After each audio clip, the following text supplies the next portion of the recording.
অনেক দিন আগের কথা। সবুজ গাছপালা আর নদী ঘেরা একটি ছোট্ট গ্রামে বাস করত এক গরিব কাঠুরিয়া। তার নাম ছিল রহিম। টাকা পয়সা কম হলেও তার মন ছিল সোনার মতো ভালো। প্রতিদিন ভোরে সে কাঁধে কুড়াল নিয়ে জঙ্গলে যেত কাঠ কাটতে। রহিমের ছোট্ট পরিবার ছিল, স্ত্রী আমিনা আর ছোট ছেলে রবি। সংসারে অভাব ছিল, কিন্তু ভালোবাসার কোনো অভাব ছিল না। এক সকালে রহিম আবার জঙ্গলের পথে হাঁটতে শুরু করল। চারপাশে পাখির ডাক, গাছের পাতার শব্দ আর ঠান্ডা বাতাস। কিন্তু রহিমের মনে চিন্তা, আজ যদি বেশি কাঠ না পায় তাহলে পরিবারের জন্য খাবার জোগাড় করা কঠিন হবে। জঙ্গলের গভীরে গিয়ে সে কাঠ কাটতে শুরু করল। কুড়ালের শব্দে পুরো বন কেঁপে উঠছিল। অনেক পরিশ্রমের পরও খুব বেশি কাঠ পেল না। হঠাৎ রহিমের চোখে পড়ল এক বৃদ্ধা। বৃদ্ধা খুব দুর্বল, হাঁটতে পারছে না। রহিম নিজের কাজ থামিয়ে তার কাছে গেল। বৃদ্ধা বলল, বাবা, আমি খুব ক্ষুধার্ত, আমাকে একটু সাহায্য করবে? রহিমের কাছে বেশি কিছু ছিল না, তবুও সে নিজের খাবারের অংশ বৃদ্ধাকে দিয়ে দিল। কারণ সে জানত সাহায্য করলে মানুষ ছোট হয় না। বৃদ্ধা খাবার খেয়ে হাসলেন, তারপর বললেন, তোমার নাম কি বাবা? আমার নাম রহিম। ও তাই, তুমি প্রতিদিন একাই এই জঙ্গলে কাঠ কাটো, তোমার কষ্ট হয় না? আমাদের গরিবের আবার কিসের কষ্ট? একদিন কাজ না করলে নুন আনতে পান্তা ফুরায়। আজকে অনেকক্ষণ কাঠ কাটার পর কোনো কাঠ পেলাম না। এই অল্প কয়টা কাঠ পেয়েছি, তাই বাজারে বিক্রি করে সংসারটা চালাতে হয়।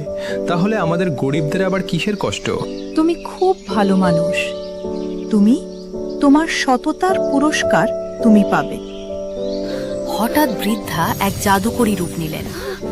রহিম অবাক হয়ে গেল। বৃদ্ধা তাকে একটি পুরনো কুড়াল দিলেন। বৃদ্ধা বললেন, এই কুড়ুলটা সাধারণ কুড়ুল নয়, সৎ কাজে যে ব্যবহার করলে তোমার জীবনে সুখ আসবে। রহিম কুড়াল নিয়ে বাড়ি ফিরল।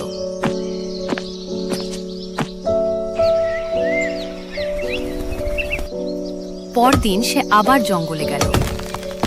আশ্চর্য, নতুন কুড়াল দিয়ে খুব সহজে কাঠ কাটা যাচ্ছিল।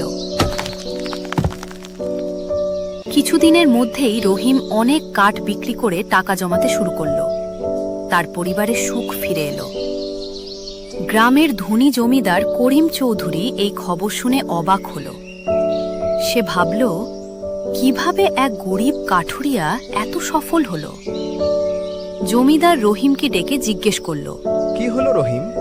কয়দিন ধরে মনে হচ্ছে তোর অনেক টাকা হয়ে গেছে, তুই এত টাকা কোথায় থেকে পেলি? রহিম সত্যি কথা বলল, কিন্তু জমিদারের মনে লোভ জন্মালো। জমিদার সেই জঙ্গলে গিয়ে বৃদ্ধাকে খুঁজতে লাগল, কিন্তু সে সাহায্য করতে নয়, শুধু ধন সম্পদ পেতে গিয়েছিল।